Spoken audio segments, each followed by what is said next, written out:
Hey guys, welcome back to Ad Talk, and this is my end of season review for Loki. Before we start this review, don't forget to leave a like on this video if you enjoyed it, and please do consider subscribing, as those are the two main ways you can help support my channel here. Cheers, and let's get right into that review. So before we start with this end of season review, please don't forget to check out my mid-season review of Loki, which you can see on the screen right now if you haven't watched it so far.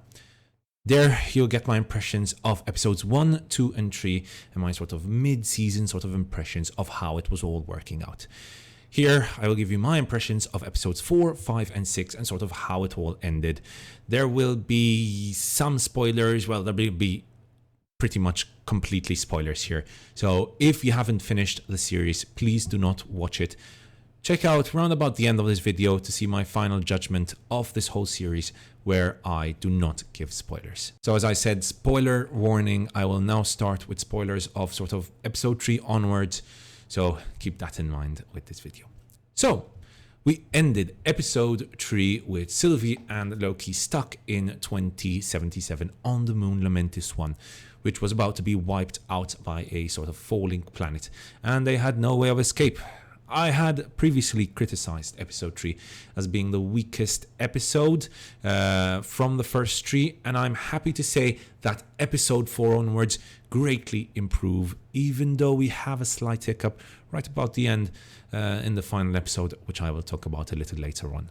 So in episode 4, lots of things happen. This is probably the best episode of the whole season in my opinion. We have some remarkably emotional and shocking moments taking place here, and the story moves at an incredibly fast pace. So we first see Loki and Sylvie saved by the TVA to then be obviously separated. Mobius interrogates Loki and after a long time is finally convinced that the TVA is actually lying to him, that it is in his interest to help Loki. And this leads him to being pruned under orders of Judge Renslayer. In another rather more sort of predictable plot twist, we also learn that the timekeepers are basically mindless androids and someone else is actually controlling the TVA. Surprise, surprise. Final plot twist, Loki is pruned by Judge Renslayer, and in a post-credit scene we find out he is in the void, faced by a number of different Loki variants. In this episode, our main antagonist is Alioth. This is a massive cloud-like monster which basically wipes out any and all variants sent there by the TVA. So here we are in episode 5 now. Anyways, Loki has met several other Loki variants. We have classic Loki, Richard Grant gives us a great performance, a boastful Loki with Deobia Opere, Kid Loki with Jack Field there, and Alligator Loki. Boastful Loki betrays them to President Loki and his army, and this leads to a sort of hilarious battle between all these different sort of Loki variants taking part. Classic Loki, Kid Loki, and Alligator Loki get out of there with our very own Loki, and they meet up with Sylvie and Mobius. They plan how they're going to take on Alioth, with sort of Sylvie deciding she will charm this sort of monster, right? She does so with the help of classic Loki, who uses some incredible magic to completely recreate Asgard as a destruction. And thus this leads us to the final episode, episode 6, in which Loki and Sylvie finally walk into the castle to meet our final boss, Kang.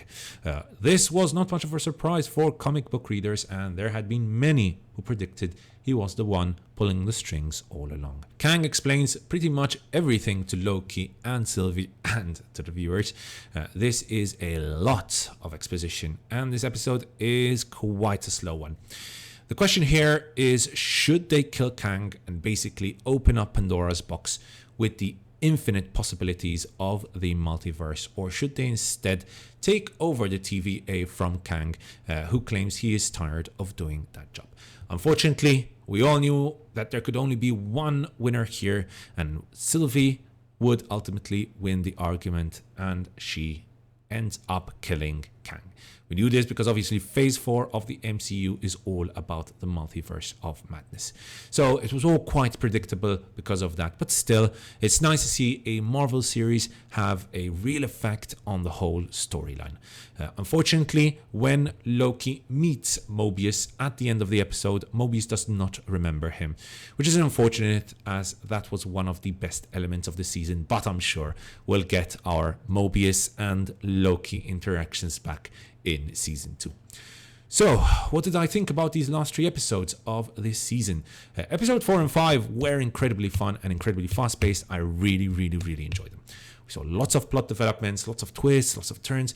Pretty much all of the action happened in these 2 episodes. Those 2 episodes pretty much made this series. How fun they were and just how well the story flowed. Those were the 2 episodes which really made me fall in love with this series. Now, the final episode is a bit of a different story. We pretty much got 30 minutes of exposition. We ended the way we started the series, kind of, because as you may remember, the first episode was also filled with a lot of exposition. Now, it's necessary. Yes, we needed the explanation. I have not read any of the Loki comic books, so I had absolutely no idea what was going on here. It's just threads here and there that I had read on sort of internet forums. So I needed the explanation, but 30 minutes of exposition is a lot. And I would be lying if I didn't say I was paying attention 100% of the time. What is a whole quasi-monologue by Jonathan Majors as Kang. Now, mind you, he does do a great job at presenting the exposition in as entertaining a way as possible, but it's still 30 minutes of exposition and explanations. The ending, however, is really well done, and once Sylvie kills Kang, it's great to see these sort of long-term ramifications of her action. It's clear that a war is coming, and Kang will be in the middle of it all. Performances are pretty much as expected following the first 3 episodes.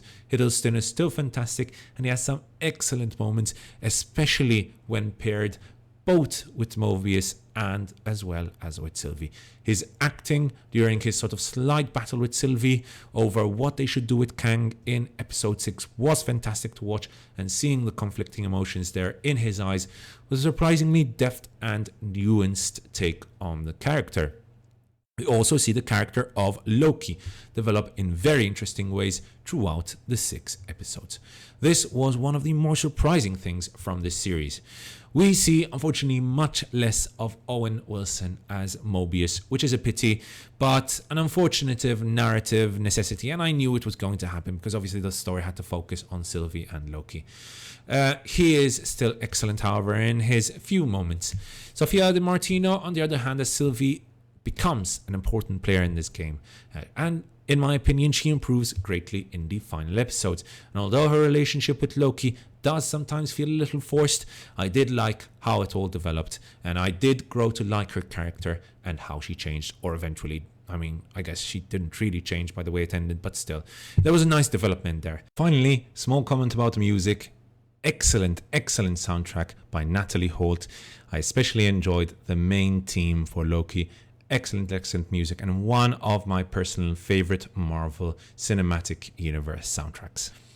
Anyways, this review is turning out much longer than I had originally planned, especially considering I've already done a part 1.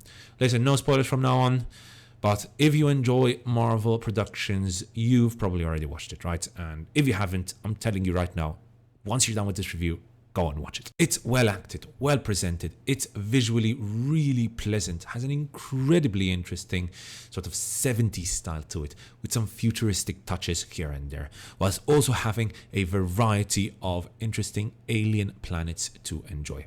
It has some action, not too much, which is all well done as well. But the most important thing here is the main character Loki, and thankfully Hiddleston is a delight to watch, and he makes it all worth it. My final rating for Loki is a 4.5 out of 5 and a massive recommendation by myself. Watch it, it's good, it's really good. Thanks so much for watching, guys. I hope you enjoyed that review. If you did, don't forget to leave a like on this video if you enjoyed it, and please do consider subscribing. Cheers, and I'll see you guys next time right here on Ad Lib Talk.